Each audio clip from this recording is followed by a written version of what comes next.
నమస్తే. ప్రస్తుతం మనతో పాటు ప్రముఖ విశ్లేషకులు ఇమ్మంది రామారావు ఉన్నారు. ఆయనతో మాట్లాడదాం. నమస్తే సార్. నమస్తే. సార్, తెలంగాణ ప్రభుత్వం అంటే కాంగ్రెస్ ప్రభుత్వం తీసుకొచ్చిన 6 గ్యారంటీల్లో ఒక గ్యారంటీ మహాలక్ష్మి పథకం కింద ఫ్రీ బస్సు. ఈ ఫ్రీ బస్సు దుర్వినియోగం అవుతుంది అంటే కరెక్ట్ గా వాడట్లేదు. మహిళలందరూ ఎల్లిగడ్డలు ఒలుచుతున్నారు, బ్రష్ చేసుకుంటూ తిరుగుతున్నారు, అనవసరంగా తిరుగుతున్నారు, కొట్టుకుంటున్నారు అని చెప్పేసి కేటీఆర్ అన్నారు. కానీ దాన్ని కాంగ్రెస్ వాళ్ళు అలా ఎలా అంటారు అని చెప్పేసి ఈ మధ్య అంటే మహిళల్ని అవమానిస్తున్నారా అని చెప్పేసి మాట్లాడారు. దీని అంతటిని చూస్తే మీరేమంటారు సార్? కేటీఆర్ అనాలోచితంగా మాట్లాడారండి. కేటీఆర్ అనాలోచితంగా మాట్లాడాడు. ఆయనకి కాంగ్రెస్ పార్టీ మీద వ్యతిరేకత ఉండొచ్చు, కానీ వాళ్ళు అందిస్తున్నటువంటి ఈ ప్రజాదరణ కార్యక్రమాల మీద వ్యతిరేకత తెలియజేసినట్టయితే కేసీఆర్ రాజకీయ నాయకుడు కాదనిపిస్తుంది అన్నమాట. ఏదో హ్యూమన్ బీయింగ్గా స్పందించాడు. వాళ్ళు ఏం చేస్తున్నారు, మహిళలకు బస్సు అవకాశం అంటే కొత్తలో వస్తుంది 2-3 రోజులు 2-3 నెలలు కొంచెం ఆ ప్రాక్టికల్ ప్రాబ్లం ఉంటుంది ఎవరికైనా సరే. అలవాటు అయిపోతే ఏముంది, కొత్తలో అంటే వాళ్ళు కొంతమంది వస్తారు, ఆ లాస్ట్లో వచ్చిన వాళ్ళు ఏమో బస్సు ఆగలేదని గొడవ పెడతారు. ఆ తర్వాత ముందు వచ్చి కూర్చున్నట్టయితే వాళ్ళ దగ్గరికి వచ్చి ఇంకోటి జరిగమ్మ కూర్చుంటామంటే వాళ్ళు గొడవ పడతారు. లేదు ఇక్కడ సీట్ ఇద్దరికీ అంటే లేదు మన ముగ్గురు సర్దుకొని కూర్చుందాం అంటే గొడవ పడతారు. ఇవన్నీ సహజమే. ఇది అంటే ప్రజా కంటకమైన పనులు కాదు. ప్రజలకు డబ్బులు మిగులుతున్నాయి కదా, బజారు ఖర్చుకు వచ్చేస్తున్నాయి కదా, డబ్బులు మిగులుతడమే కదా ప్రభుత్వ ధ్యేయం. ఏమాత్రం అవకాశం ఉంటే ఆ మాత్రం ప్రజలకు సహాయపడదాము. అంటే ముందు ముఖ్యంగా ఏంటంటే ఆంతర్యం ఏంటంటే ఎక్కడ మహిళ గౌరవించబడుతుందో అక్కడ సంక్షేమంగా ఉంటుంది అక్కడంతా అన్నమాట. మహిళలు గౌరవించే కార్యక్రమంగా అంతిమ లక్ష్యం అదే కదా. మహిళలను మేము గౌరవిస్తున్నాము, మహిళలు ప్రయాణం చేస్తున్నప్పుడు కష్టపడకూడదు. అలాగే కొన్ని వృత్తులు చేసుకునే వాళ్ళమ్మ అక్కడి నుంచి దూరం వచ్చేసి వాళ్ళ ఇంట్లో పనిచేసి మళ్ళీ వెళ్ళిపోతుంటారు అన్నమాట. ఆ పని చేసినందుకు 3,000-4,000 ఇస్తారు. ఆ 4,000లో 1,000 రూపాయలు మహిళలు పోతున్నాయి కదా, అది ఆలోచించారు కదా. అదే వాళ్ళు మంచి చేసినట్టే చెడ్డ చేసినట్ట. అంటే ఇప్పుడు కేటీఆర్ తప్పు మాట్లాడారు అని అంటున్నారా? తప్పకుండా. అంటే చెప్పింది సమాధానం చెప్పండి. పని వాళ్ళు దూర ప్రాంతాలు వెళ్ళి పనిచేస్తారు. అంటే పని చేయాలంటే ఇటు నుంచో 15 రూపాయలు, అటు నుంచో 15 రూపాయలు, 30 రూపాయలు అవుతాయి. అంటే మొత్తం నెలకు ఎంత అవుతుంది, 4,500 రూపాయలు అవుతుంది. మరి తగ్గినట్టే కదా. ప్రభుత్వం మహిళకు తగ్గించినట్టే కదా పనిచేసే వాళ్ళకి. అలాగే కొంతమంది ఏంటంటే దూరం వెళ్ళిపోయిన తర్వాత వ్యాపారాలు పెట్టుకుంటారు. అక్కడ మంచి మార్కెట్ ఉంటుందనే దృష్టితో దూరం వెళ్ళిపోతారు. రోజంతా కష్టపడితే 500, 600, 1000 వస్తుంది. ఆ 1000 రూపాయలను ఒక 50 రూపాయలు, 100 రూపాయలు పోతే ఏం మిగులుతుంది దానికి? అది ఆలోచించండి. స్కూల్ పిల్లలు ఉంటారు, ఆడపిల్లలే. స్కూల్ పిల్లల కంటే పాసులైనా ఒక 750 ఎంత అవుతుంది కదా రాను పోను. ఆ మొత్తం 1,500 రూపాయలు మిగిలాయంటే వాళ్ళకి ఏదైనా మిగిలినట్టే కదా. వాళ్ళకు భరోసా ఉంటుంది, ఈ బస్సు పోయినట్టు ఇంకో బస్సు అయినా వస్తుంది, సురక్షితంగా మన ఇళ్ళకు చేరుస్తుందని. అది తప్పారంటే మీరే చెప్పండి. అందువల్ల కేటీఆర్ మాట్లాడిన మాటలు ముమ్మాటికి తప్పు. అంటే ఫ్రస్ట్రేషన్లో మాట్లాడుతున్నాడు, కానీ అది కరెక్ట్ కాదు.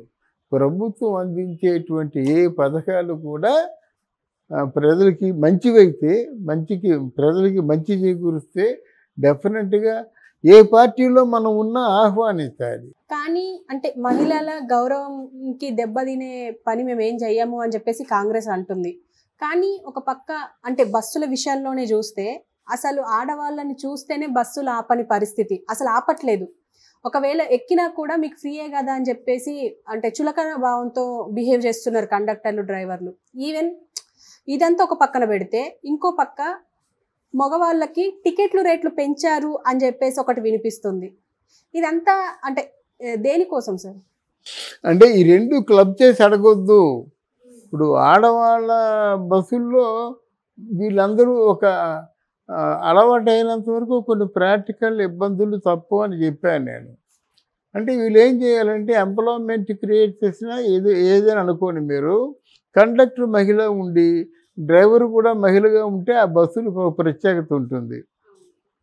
ఎందుకంటే ఇప్పుడు చేపట్టుకొని లాగిన కండక్టరు మహిళ పర్వాలేదు. ఆ పనే పురుషుడు చేసినట్టయితే వాడి కళ్ళు మిన్ను కానకుండా ఇలా చేస్తున్నాడు, ఇంకెందుకు ఈ బస్సులు ఎక్కడం వద్దు, వాళ్ళు రేపు చేస్తున్నారని వీళ్ళు పుకారు పుట్టిస్తారు. అది కాకుండా వాళ్ళు సామరస్యంగా పరిష్కరించుకోవాలి.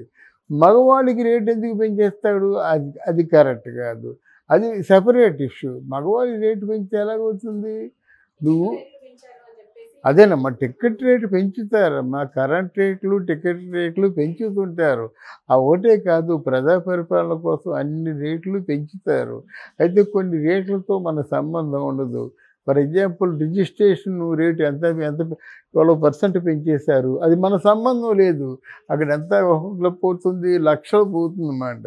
అలా ఎక్కడైతే లక్షలు కొల్లగొట్టవచ్చో ఆ విధంగా డబ్బులు తీసుకుంటున్నారు. ఎక్కడ ఏమీ ఉదాసీనత లేదు.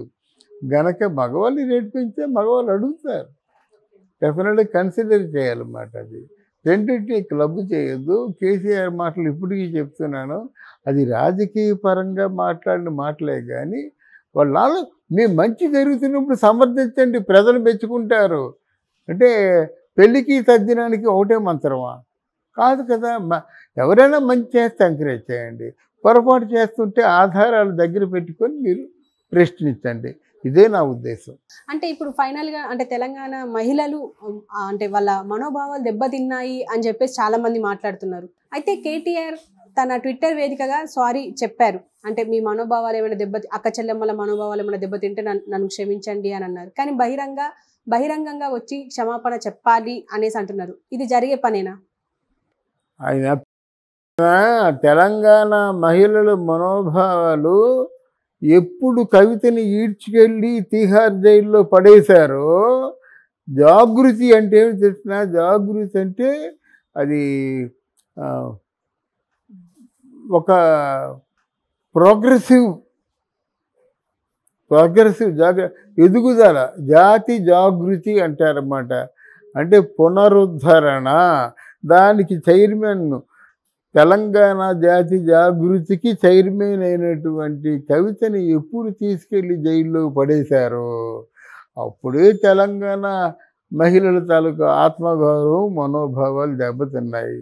దీని గురించి ఆయన ఎప్పుడు ఆలోచించలేదేమో కానీ ఈ దిశగా కూడా ఆలోచిస్తే బాగుంటుంది. అందువల్ల కేటీఆర్ మాట్లాడిన మాటలు ముమ్మాటికి తప్పు. అంటే ఫ్రస్ట్రేషన్లో మాట్లాడుతున్నాడు కానీ అది కరెక్ట్ కాదు. ప్రభుత్వం అందించేటువంటి ఏ పథకాలు కూడా ప్రజలకి మంచివైతే, ప్రజలకి మంచి చేకూరిస్తే డెఫినెట్గా ఏ పార్టీలో మనం ఉన్నా ఆహ్వానించాలి. Okay sir, thank you.